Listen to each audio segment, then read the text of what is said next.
Salut les caféinés, les membres du Club Café ont eu la chance de participer à la première édition du quiz Que sais-tu du café? Ils avaient 3 minutes pour répondre à 10 questions afin de tester leurs connaissances sur le café. Les réponses se trouvent soit sur ma chaîne YouTube ou soit dans les fichiers PDF que je partage. Aujourd'hui, je vais corriger et apporter des informations concernant les questions et puis je vais tirer au sort le gagnant parmi les meilleures réponses. Le gagnant pourra choisir son cadeau, il aura le choix entre un paquet de café de chez Arbuste ou bien une cafetière à piston de chez Bodum 3 tasses. Si le concept vous plaît, je ferai d'autres quiz. Pour participer au quiz, c'est simple, il faut être abonné au Club Café et puis vous recevrez un email pour pouvoir participer au quiz. Le lien est en description. Pour ne pas avantager uniquement les personnes qui ont de fortes connaissances sur le café, je pose aussi des questions un peu plus légères sur ma chaîne YouTube afin de rendre un peu plus random le quiz et pour un petit peu m'amuser aussi. Allez, c'est parti pour la première question. Pour ce premier quiz, vous étiez 15 participants. La première question étant: le café se conserve mieux dans un endroit humide. Vous avez été 14 à répondre faux. Effectivement, c'est faux et c'est d'autant plus important pour le café moulu. Le café est hygroscopique, c'est-à-dire qu'il va absorber l'humidité et cela a plusieurs impacts. D'abord, une humidité chargée en molécules odorantes, eh bien le café va absorber ces molécules odorantes. Donc dans un frigo où il y a plein de molécules odorantes, il ne serait pas surprenant de retrouver dans votre café des arômes de votre frigo. Et d'autre part, l'humidité favorise l'oxydation.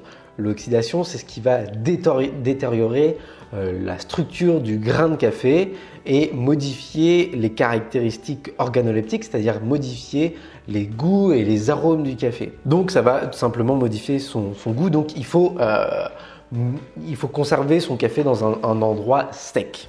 Donc, question 2, une mouture plus fine peut faciliter l'extraction des molécules de café par l'eau lors de la réalisation d'un expresso. Vous avez été 14 à répondre vrai et la réponse est vraie. Plus on moule le café, plus la surface d'échange entre le café et l'eau est importante et donc l'eau a une plus grande capacité à capter les molécules de café. Attention toutefois, pour ceux qui ont une machine manuelle expresso, vous avez dû moudre votre café ultra fin, très fin, à tel point que le café ne coulait pas. Et donc finalement, si on a un café qui a une mouture trop fine, eh bien l'eau ne peut pas passer à travers la galette de café et donc le café ne s'extrait pas. Le mot pouvoir dans cette question était importante. Question 3, le coffret de Jean Lenoir contient 36 arômes différents. Alors je diversifie les questions, c'est vraiment très aléatoire, ça dépend des vidéos que je sors, etc. Et diversifier les questions pour ne pas que ça soit trop spécifique. Alors le coffret Révélation de Jean Lenoir contient 36 arômes différents, eh bien c'est vrai, vous avez été 11 personnes sur 15 à répondre vrai. C'est effectivement vrai, le coffret contient 36 arômes. Ce coffret permet d'améliorer ses capacités sensorielles. Les arômes du café varient d'un café à l'autre en fonction de l'origine du grain, en fonction de son processus de traitement, en fonction de la torréfaction et en fonction de l'extraction. Les arômes qui vont en sortir du café vont dépendre de ces paramètres-là. Et justement, ce coffret Révélation permet justement d'aiguiser un petit peu ses sens gustatifs. Et puis, si tu arrives à goûter d'abord plein de café et puis mettre des mots sur ce que tu ressens, eh bien, tu vas pouvoir retrouver plus facilement l'origine du grain, retrouver si le café a des défauts, que ce soit des défauts de process ou des défauts de torréfaction. Bref, c'est un outil pour améliorer ses compétences sensorielles. Question 4. Un grain de café contient environ 450 000 cellules, 4 500 000 cellules, 45 millions de cellules ou 450 millions de cellules. Alors, ce n'était pas une question piège, mais là, vous avez été plutôt pas d'accord. Il y en a 5 qui ont répondu 445 millions de cellules, 5 également qui ont répondu 4 500 000 cellules et 4 qui ont répondu 450 000 cellules. La réponse est 4 500 000 cellules. Voilà, j'ai pas grand chose à dire sur ce fait. C'est juste une petite, un petit chiffre comme ça qu'il faut retenir. 4 500 000 cellules dans un grain de café. Question 5. Lors de la torréfaction, les grains de café se gonflent et se remplissent de dioxygène, dioxyde de carbone ou d'hydroxyde de sodium. Je ne sais pas ce que c'est l'hydroxyde de sodium. La réponse était le dioxyde de carbone. Vous avez été 13 d'ailleurs, il y a une personne qui n'a pas répondu à cette question. Vous avez été 13 personnes à répondre le dioxyde de carbone et c'est une bonne réponse. Lors de la cuisson de café, le grain de café perd entre 10 et 20% de son poids et ça c'est dû principalement à l'évaporation de l'eau contenue dans le grain. Et puis il va gonfler ce grain. Il va voire même doubler de volume et ça c'est à cause du CO2 qui s'accumule dans ces cellules. D'ailleurs, ce CO2, on va le retrouver lors de l'extraction des expressos. Lors de la réalisation d'un expresso, une pression d'eau de 9 bars arrive sur la galette de café et à cette pression, le CO2 peut se dissoudre dans l'eau. Donc, le CO2 se dissout dans l'eau, ça traverse la galette de café et une fois qu'on ressort du porte-filtre, une fois qu'on ressort du filtre de café, eh bien, la pression redescend. Le CO2 redevient à l'état gazeux et c'est ce qui forme cette créma. Le CO2, si vous voulez, il remonte à la surface et il accroche avec lui les molécules de café. Et donc, c'est ce qui forme cette créma.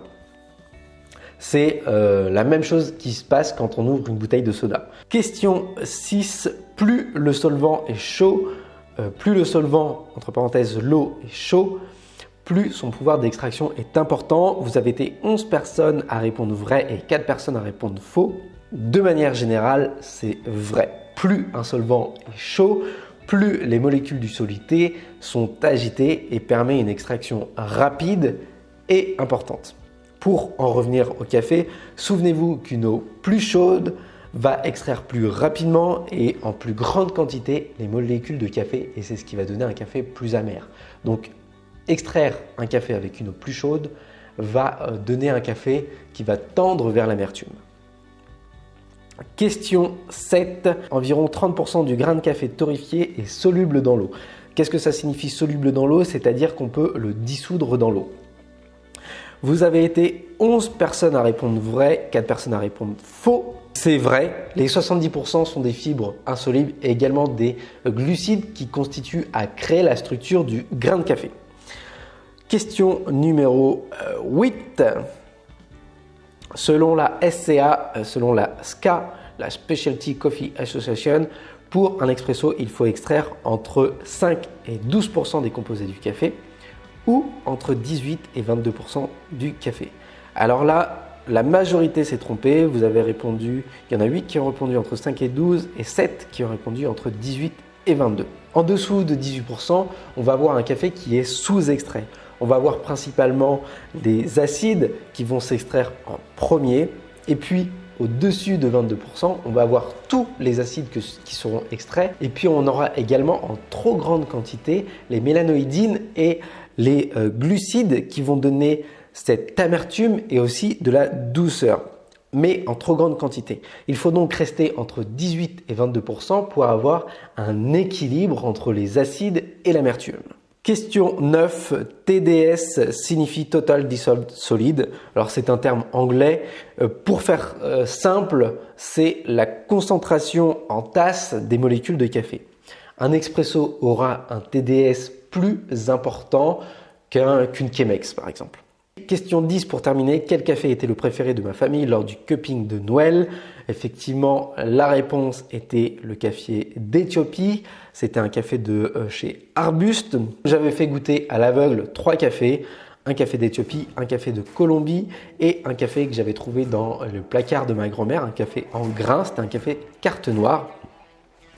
Et ils devaient goûter à l'aveugle et dire ce qu'ils ressentaient. Et ils ont tous préféré à l'unanimité le café d'Éthiopie.